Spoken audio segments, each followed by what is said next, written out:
Right now, at this very moment, the Earth's crust is violently fracturing in multiple locations simultaneously. And what's happening isn't random. Venezuela just witnessed the deadliest seismic catastrophe in over a century. Japan barely escaped a tsunami disaster that could have killed thousands. And California scientists just published findings that should terrify every single person living on the West Coast. The ground beneath 200 million people is reaching critical breaking point. Before we dive deep into what's really happening, I need you to do something. Drop a comment right now telling me, have you ever felt the ground shake beneath your feet? A small tremor? A violent quake that threw you across the room? Where were you and what went through your mind? I read every single comment, and your stories matter. Hit subscribe right now because what I'm about to reveal will change how you see earthquake risk forever. And smash that like button. Let's push for 6,000 likes on this one so YouTube shows this critical information to everyone who needs to see it. Now, let's get into the terrifying truth. June 24th, 2026, 11:47 a.m. local time. Northwestern Venezuela. In exactly 39 seconds, over 50,000 human beings vanished. Not in one earthquake, in two massive ruptures that struck back-to-back before anyone could even process what was happening. The first quake, magnitude 7.2. 39 seconds later, the main shock, magnitude 7.5. Both earthquakes ripped through the exact same fault zone at a depth of just 10 kilometers. That shallow depth is critical. When a rupture happens deep underground, the rock above absorbs massive amounts of energy. But at 10 kilometers, the surface takes the full devastating force with almost zero cushioning. The epicenter was Yaracuy region, near the town of Yamari. And the geology here is brutal. A strike-slip fault where tectonic plates grind horizontally past each other, building up centuries of stress before violently releasing in seconds. Here's what that actually looked like on the ground. In La Guaira, the coastal state directly above the rupture zone, 80% of all buildings collapsed. Not damaged, collapsed. Entire city blocks buried under concrete and steel. In Caracas, Venezuela's capital city with over 2 million people, the shaking lasted 60 full seconds. Imagine that. 1 full minute of violent ground motion throwing cars, shattering glass, pancaking buildings floor by floor. The international airport, destroyed. Mobile networks, completely offline. Hospitals, collapsed or structurally compromised. Emergency response, paralyzed. The USGS immediately calculated a 44% probability that final deaths would reach between 10,000 and 100,000 people. A 30% chance of more than 100,000 deaths. Let that number sink in for a moment. As of now, Venezuela's government confirms 3,800 deaths. But here's what they're not telling you. The United Nations reports over 50,000 people still missing. A forensic pathologist working inside La Guaira, who spoke to CNN anonymously fearing government retaliation, said the official death count represents not even a third of what's actually there. Makeshift morgues were processing 400 bodies per day. Refrigerated trucks filled to capacity within 48 hours. Body bags lined up outside in 90-degree heat because there was simply no room left inside. Decomposition accelerated rapidly. Identification became nearly impossible. NASA satellite analysis revealed something even more shocking. Not the 700 buildings the Venezuelan government acknowledged, but approximately 59,000 structures completely destroyed or severely compromised. Total economic damage, between $4.7 billion and $37 billion. Roughly 6% of Venezuela's entire GDP wiped out in under 1 minute. But here's the brutal truth nobody's saying out loud. This catastrophe was not just geological. It was political and economic. Venezuela has been in severe crisis for years. Building codes? Not enforced. Infrastructure maintenance? Non-existent. Hundreds of thousands of families living in unreinforced brick and concrete structures never designed to survive seismic shaking. When the ground moved, those buildings didn't flex. They shattered. This is what happens when poverty meets a magnitude 7.5 earthquake. Now let's talk about Japan, because what happened there around the same time period proves something absolutely critical. April 20th, 2026. A magnitude 7.4 earthquake struck off Japan's Sanriku coast. Almost identical strength to Venezuela. The shaking was felt from Hokkaido in the north all the way to central Japan. Tens of millions of people felt this earthquake. CNN's producer in Tokyo described 7 full minutes of shaking. Immediately, tsunami warnings went out to 44,000 people in coastal areas. An 80-centimeter tsunami wave was observed at ports. Millions evacuated to higher ground. Final damage report: 200 power outages. 2 people injured from falls during evacuation. 0 deaths. 0 building collapses. Read that again. Magnitude 7.4. 7 minutes of shaking across a country of 125 million people. Tsunami warning. 2 injuries. Nobody killed. This is not luck. This is what happens when a society takes seismic risks seriously for decades before the earthquake arrives. Japan operates under the strictest building codes on Earth, regularly updated with new research. Buildings are engineered to sway and flex using base isolation technology, essentially giant shock absorbers in foundations. Train systems automatically stop when sensors detect unusual ground motion. Hospital emergency systems are designed to function through major quakes.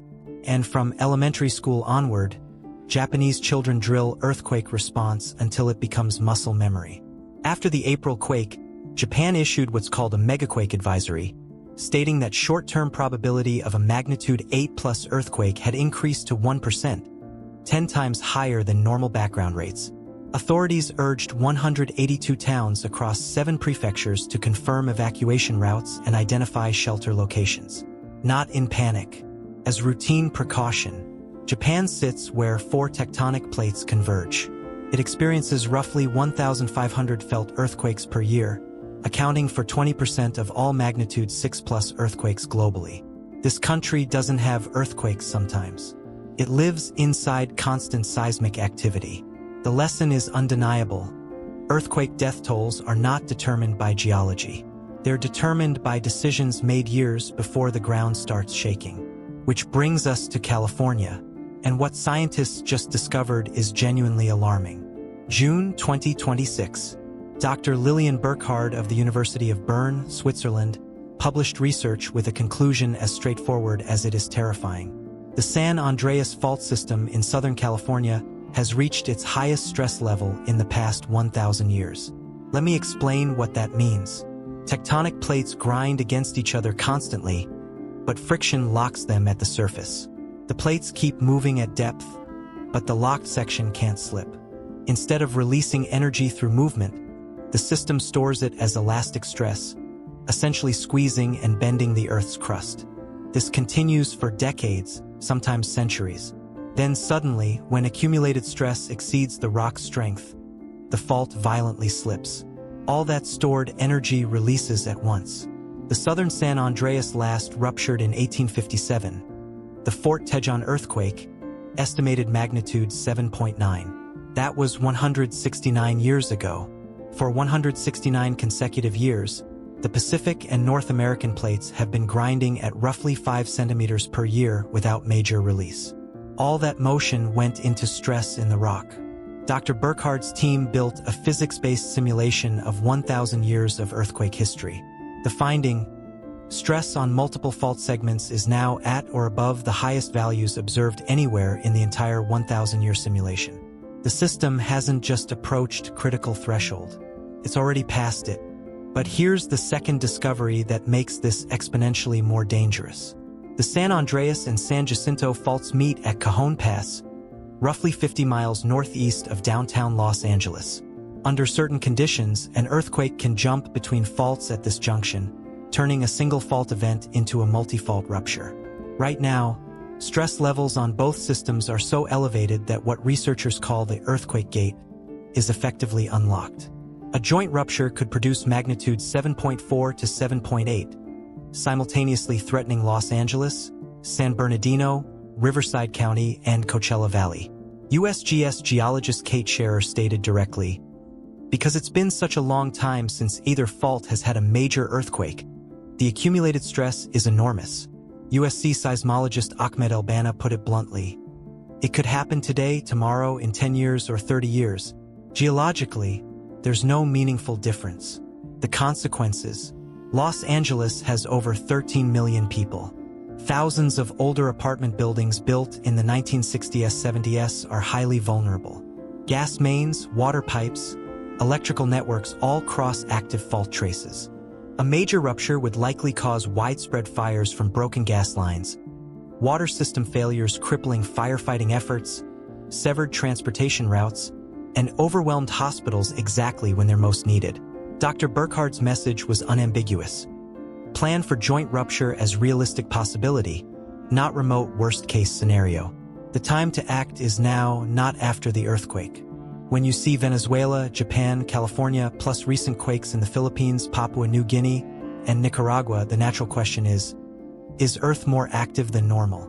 The scientific answer: no. Earth experiences thousands of earthquakes daily. Magnitude 6+ events happen roughly 120 to 140 times yearly, about one every 3 days somewhere globally. Venezuela's disaster and Japan's earthquake are geologically independent, thousands of kilometers apart with no seismological connection. What the recent cluster reflects is simple. The Pacific Ring of Fire, a 40,000-kilometer arc of tectonic boundaries encircling the Pacific Ocean, is constantly active. It accounts for 90% of world earthquakes and 75% of active volcanoes. What changed isn't geology. What changed is how many humans now live in its path, and how many live in structures that cannot handle what geology will inevitably deliver. The global urban population has exploded. Massive growth concentrated in cities near active faults: Tokyo, Jakarta, Manila, Karachi, Los Angeles, Istanbul, Mexico City, Lima, Bogota. The question isn't whether these places will be struck. They will be. The question is what state buildings, infrastructure, and emergency systems will be in when it happens. Here's what you control right now wherever you live.